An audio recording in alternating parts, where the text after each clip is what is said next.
Dear fans of the Wolverhampton Wanderers, you have something to look forward to. Because this morning news and sadness and disbelief struck us Fluminense fans as was announced that Colombian forward midfielder Jhon Arias is set to make his move to England. And as you might see on my channel, I normally don't do transfer news but rather stuff like background stories, but today's a day that both of this definitely comes together. Because Jhon Arias has a great backstory to his life and football career, because his career path and even more importantly his personality are two things that are very rarely found in today's football world. So sit back, relax and welcome to Valentin's Football Corner.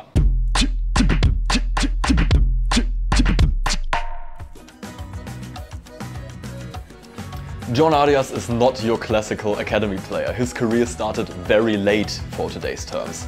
At an age during which Lamine Yamal had already won La Liga and is playing his 18th birthday party on a huge yacht with other players and models and I don't know what as a multimillionaire.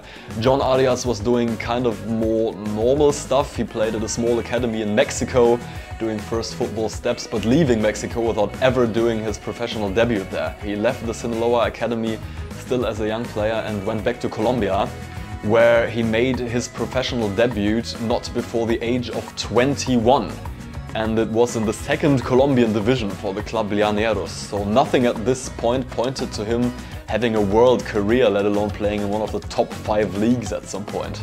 But on a Colombian scale, Jhon Arias actually did quite well and went back to Patriotas, to the first division, which was the club that had loaned him to Llaneros to the second division, where the year after he played his first good season in the first Colombian division and actually did quite well. And so even bigger Colombian clubs threw an eye on him, and the year after he made a move to América de Cali, where he played another good season, and a year after that he went to Bogotá to play for Independiente Santa Fe. And it was there at Santa Fe that the pivotal moment of his career occurred, which was not even one of his best matches where he scored particularly many goals or did something particularly remarkable.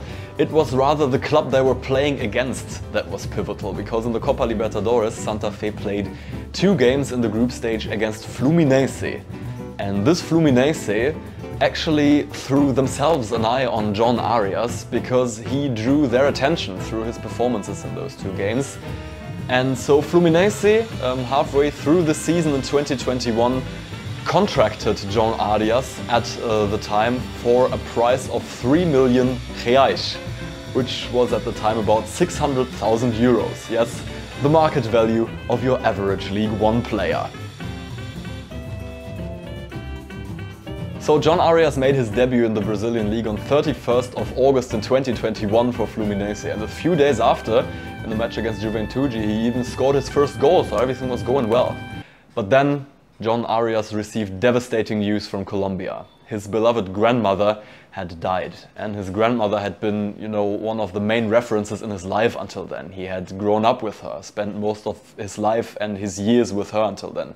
So it was really one of the main persons in his life who had passed away. And it hit so hard that Jhon Arias even thought about giving up on it all and ending his football career to go back to Colombia to be with his family. It was a really profound hit on the sense that he was feeling for his life. He was ready to give up on everything and to stop his career before it even began. It was there that a really heart-touching story at Fluminense unfolded, because Fluminense have a team psychologist who is normally there for like taking care of the psychological performance of the players and their psychological well-being at the club. But in this moment Jhon Arias really needed psychological help, and this psychologist really started a long and painful but very helpful psychological process with Jhon Arias to actually digest the death of his grandmother and the loss of sense of life that he had felt through this. And through the help of the psychologist, Jhon Arias really managed to come back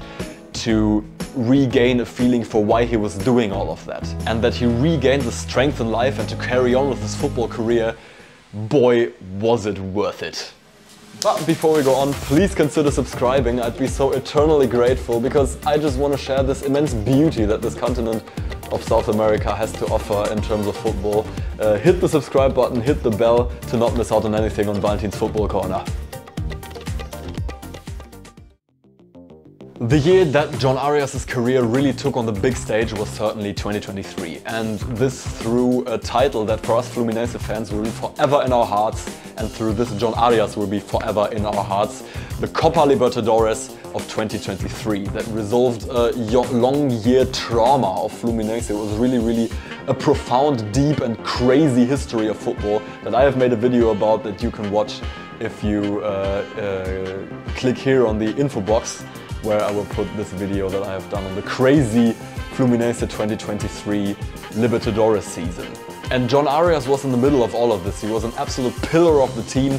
He played almost every single minute of the Libertadores competition in that year and crucially helped Fluminense win it. And this Fluminense win of course made Fluminense be noticed in the entire world, and notably Jhon Arias. Fluminense in December of the same year 2023 were traveling to the Club World Cup and playing in the final against Manchester City, where Jhon Arias left a really good impression and actually for the first time was noticed by clubs in England and clubs around the world. And Jhon Arias won the bronze ball as the third best player of the competition and actually went home as one of the pillars and most important players of Fluminense that year and was noticed on an international level. What made Jhon Arias really stand out is that through all of that, he stayed incredibly humble. He was kind of the opposite of the average football player, glorious superstar that you know today. The fans were starting to absolutely loving him. The fans were starting to call him an idol, one of the most important players that had ever been at Fluminense. But Jhon Arias stayed quiet and calm, and he even publicly denied of being an idol of Fluminense, which just spawned reactions from the fans, from us fans, saying that he is even more an idol, you know? Because through all of that, like, yeah. Hail, Messiah! I'm not the Messiah! I say you are, Lord, and I should know I followed a few. Hail, Messiah! I'm not the Messiah, will you please listen? I am not the Messiah, do you understand? Honestly! Only the true Messiah denies his divinity. What?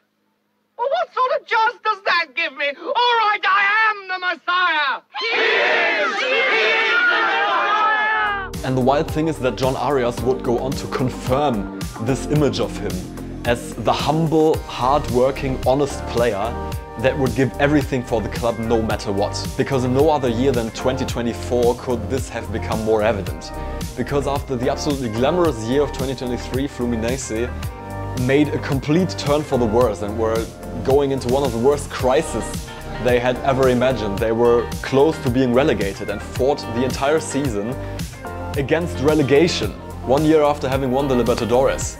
And in all of this, the entire team made a turn for the worse. None of the players could really confirm the form that they had in the last year, except for one, Jhon Arias. He was the only player who could confirm his good form of 2023 and maybe even get better in all of that. There were games that he carried the entire team of Fluminense on his own flippant shoulders.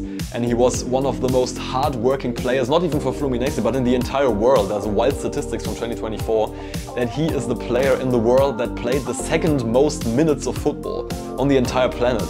5,599. It's a crazy number. If you divide this by 90, you get to 62 matches, which is more than one match every flippin' week. And this is not considering that there's something like summer break or winter break or other breaks. He was basically playing every time throughout all of 2024. And of course at that point, many other clubs, mostly in Europe, had also developed an interest in contracting Jhon Arias at that point. But either Fluminense or the player himself turned down various offers throughout the year 2024, notably from Girona, Galatasaray, Feyenoord, Olympiacos and Zenit St. Petersburg. So there were numerous offers, but they were all turned down. And much to the delight of us Fluminense fans, Jhon Arias stayed throughout 2024 and even 2025 for the new season, where Fluminense would then play in the Club World Cup. And you remember the psychologist story that I told you beforehand. I think Jhon Arias' choice staying at Fluminense, even though this was never publicly confirmed, but it's just something that I kind of feel and it might be true, but would make sense actually, is that because of this psychologist's story, because of everything that Fluminense had given him, not only in terms of titles or success, but also in terms of stability in life, everything that was like important for his development as a person, that he had no problem of accepting staying in Fluminense a little longer and continue giving back everything that he had received from the club. And he was just feeling so good at Fluminense that he just wanted to stay as a person as well. And so came 2025 and now the recently finished Club World Cup, where Jhon Arias once and for all showed himself to the stage of the entire world, because he actually, what he played at the Club World Cup was just crazy good. He played 6 games for Fluminense and in 3 of them he was elected man of the match, which is in itself already crazy performance. He was like, there were games that I was saying like Jhon Arias is basically 50% of this Fluminense team. It was astronomically good what he played at this Club World Cup. And Jhon Arias also gave another proof of his personality that I've told you so much about in this video already. When Fluminense were eliminated in the semi-finals against Chelsea, and after the game Arias gave a very emotional interview where he cried in front of the cameras and was asking for forgiveness, literally saying sorry to the Fluminense fans that they were eliminated. In the semi-finals against Chelsea, against the team 15 times the market value of Fluminense, probably one of the best teams in the world right now.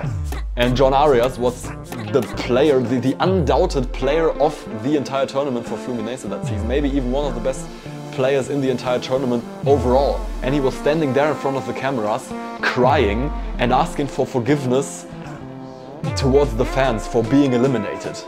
He was the last player who should have asked for forgiveness for this elimination in this tournament, which is a crazy attitude and made us Fluminense fans start to see him kind of as a saint even. Like what I have told you before. Only the true Messiah denies his divinity. What? Well, what sort of chance does that give me? All right, I am the Messiah! He is! He is the Messiah! So now, after all of that, now 27-year-old Jhon Arias is set to write yet another chapter into this remarkable football career in England at Wolverhampton Wanderers. And for me as a Fluminense fan, as much as it hurts, there's no more to me to say to you, Jhon Arias, than Obrigado, Jhon Arias. Você é ídolo. A gente nunca vai te esquecer. We're never gonna forget you. You'll always have a place in our heart here as Fluminense fans. You're an idol. Even though you publicly deny it so often, you're an idol of Fluminense Football Club.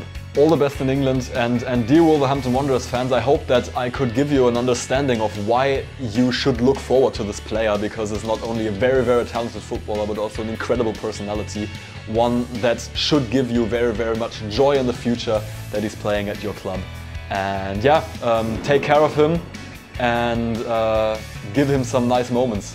Enjoy.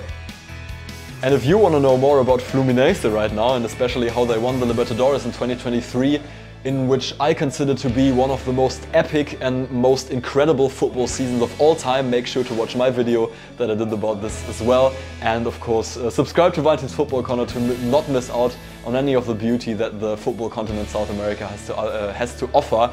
See you on my channel, and ciao ciao!